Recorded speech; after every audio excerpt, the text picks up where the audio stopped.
Jangan ke arah oke, ada krisis nanti kita hentikan MBG.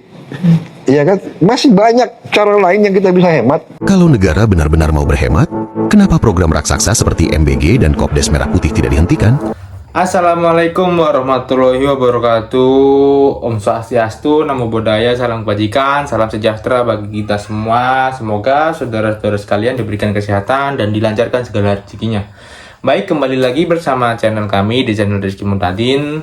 Sebelum memasuki berita pada kesempatan kali ini dan pokok bahasan serta isu terpanas yang tengah terjadi akhir-akhir ini, dimohonkan untuk saudara-saudara sekalian penonton setia Rizky Muntadin untuk menekan tombol subscribe, like, dan juga jangan lupa komen untuk mendukung dari keberlanjutan dari channel kami. Terima kasih.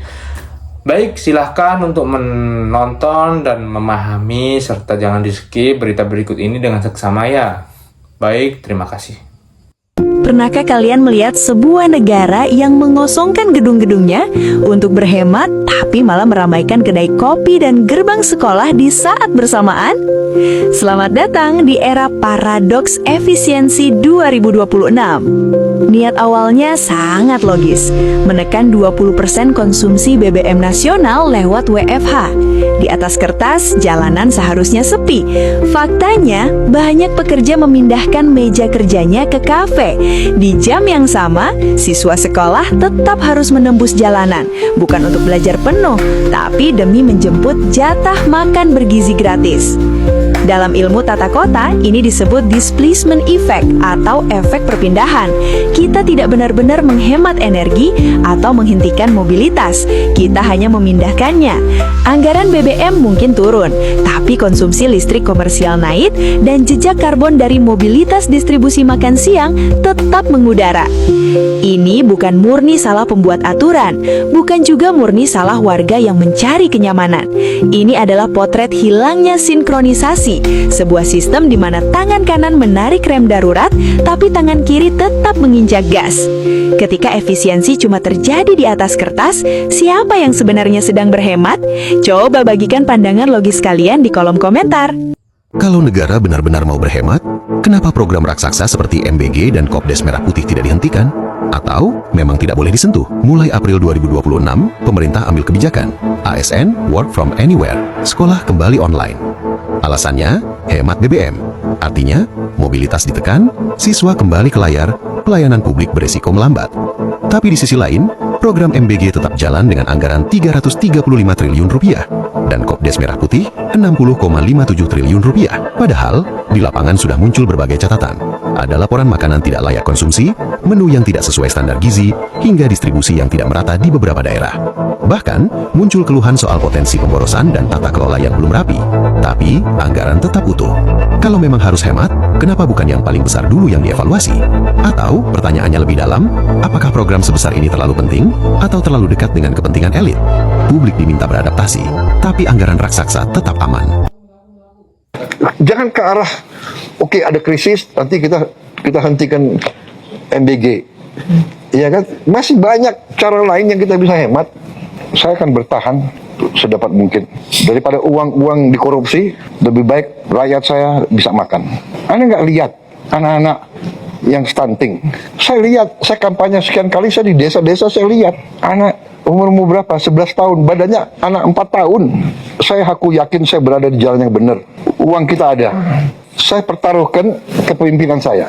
2029 kita lihat.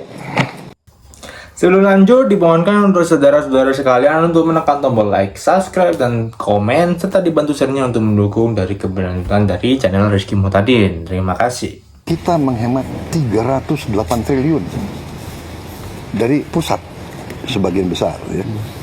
Dan dari mana itu? Dari semua pengeluaran yang akal-akalan. Keyakinan saya itu semua 308 ini kalau tidak potong, ini ke arah korupsi.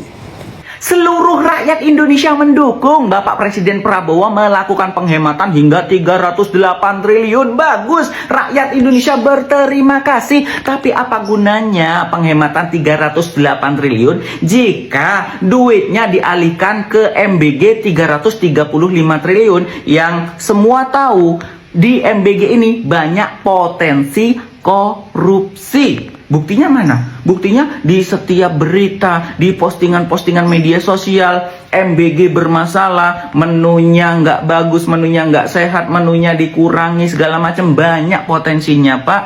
Kalau nggak percaya, lihat di media sosial, Pak.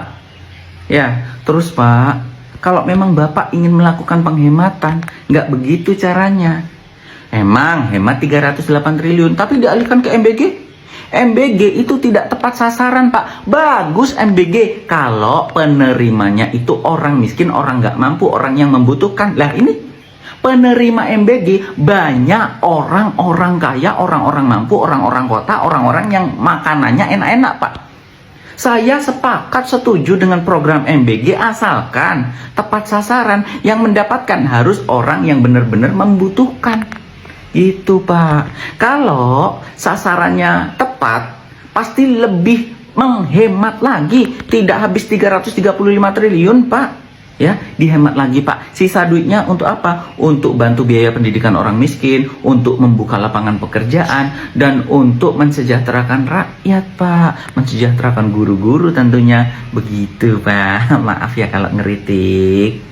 Kemudian yang terakhir terkait dengan kajian bahwa dengan tingginya harga minyak maka perlu efisiensi daripada waktu kerja di mana akan dibuka fleksibilitas untuk work from home dalam 1 hari dalam 5 hari kerja. Nah itu teknisnya sedang akan disiapkan. Karena ini diharapkan juga tidak hanya ASN tetapi juga swasta dan juga Pemda-Pemda.